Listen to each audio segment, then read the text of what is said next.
এই ডালিম গাছে না ডালিম অনেক অনেক ডালিম ধরে, ডালিমগুলোর সাইজও খুব কিন্তু সুন্দর, কিন্তু একটাই সমস্যা। এই দেখুন,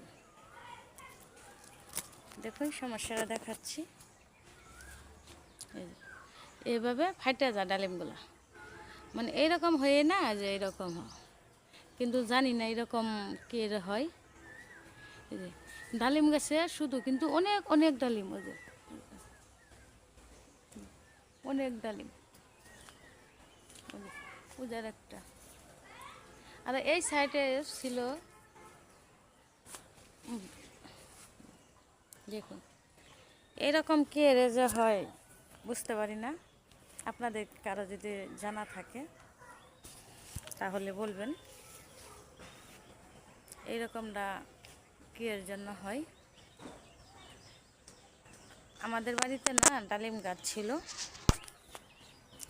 অনেক বছর, তখন আমার মনে হয় 10-12 বছর, 10-12 বছর হবে।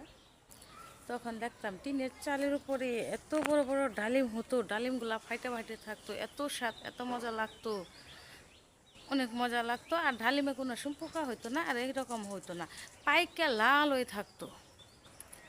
আর আর কি এখন গাছে দেখেন না পাকতে এতে আগেই ফেটে যায় এরকম।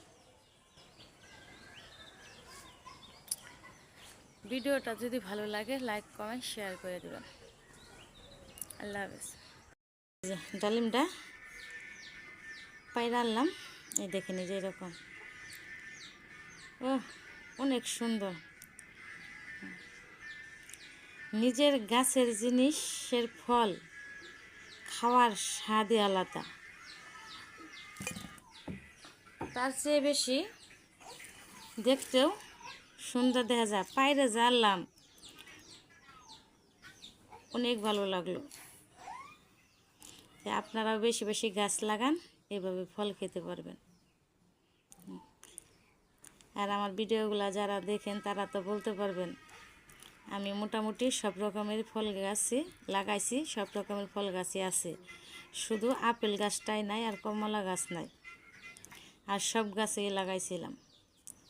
এত এত ঘাস হয়েছে গাছে, যায় মানে গেট দিয়ে বাহিরে ভিতরে, গেটের ভিতরে ঢুকলেই গাছের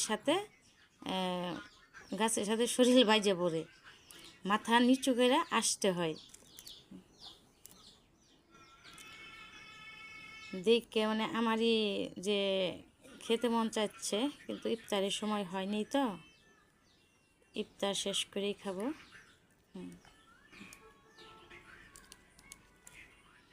ভাবছিলাম এতটা মনে হয় পাকে নাই, কারণ এই যে এগুলো এরকম দেখে, কিন্তু এটা দেখে বোঝা যায় না যে ভিতরে পাকছে।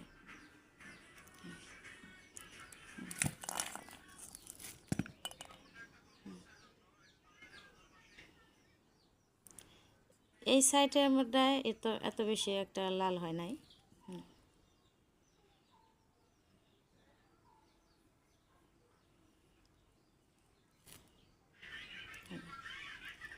অনেক সুন্দর হয়েছে।